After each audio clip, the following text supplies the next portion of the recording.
जब बोलते थे तो आपको पता नहीं लगेगा कि ये आदमी अंगूठा टेक है। ठीक, जब मैं बचपन में छोटा था, मैं पढ़ करके बाहर से जब 1 किलोमीटर गांव के नीचे आता था, उनको पता लग जाता था मेरा बच्चा विद्यार्थी हो, वहीं से नीचे आते गीता का पाठ करते थे। और जहाँ मैं अपना झोला लेकर झाड़ी में बैठ रहता था, वहाँ पहुँच जाते, मैं सोचता था बिना तार की तार। तो बहुत बाद में जब हमको कुछ अकल आने लगी, हम समझने लगे, तो मैं अपनी माँ से पूछा, माता जी कहते थे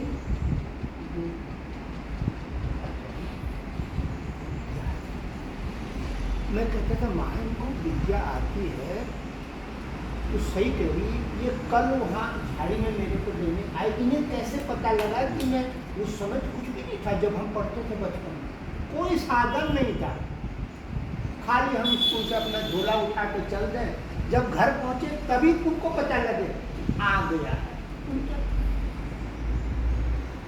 माँ ने कहा बेटा इनको गंधर्व विद्या से, तो भाई उनको ये जो हमारे चेतराम जी थे उनको था चंद्रमौली गंधर्व, उसकी विद्या से। अब उसका उदाहरण मैं आपको बताऊं तो प्रत्यक्ष क्या था। जब बचपन में हम उनके घर जाते थे, गांव में आपको पता है पत्थर पठा लेता था, नीचे घर और ऊपर दूसरा है। तो जब हम वहाँ जाते थे भाई, तो हम जैसे बचपन में अंदर घुसते थे, हमें ऐसा लगता था कि यहाँ कुछ गंदा, कुछ खुशबू आ रही, और कुछ नहीं। वो तो गरीब आदमी धूप बत्ती के लिए कहाँ पैसा होना, लकड़ी जलाने के लिए हो जाए गनीमत है। लेकिन उस कमरे में एक विचित्र किस्म की गंध उड़ती रहती थी। ये तो चाहते हैं हवन तो नहीं करा, लेकिन हवन के लिए तो लकड़ी भी चाहिए, घी चाहिए, सामग्री चाहिए, लेकिन कुछ नहीं, और कमरा में बाद में धीरे धीरे जब हमने ध्यान किया, जब हम बड़े हुए तो हमें पता लगा कि चाचा जी जब भी कुछ गुप्त मंत्र बोलते हैं कमरा महकता है और हमें दिखाई नहीं देता।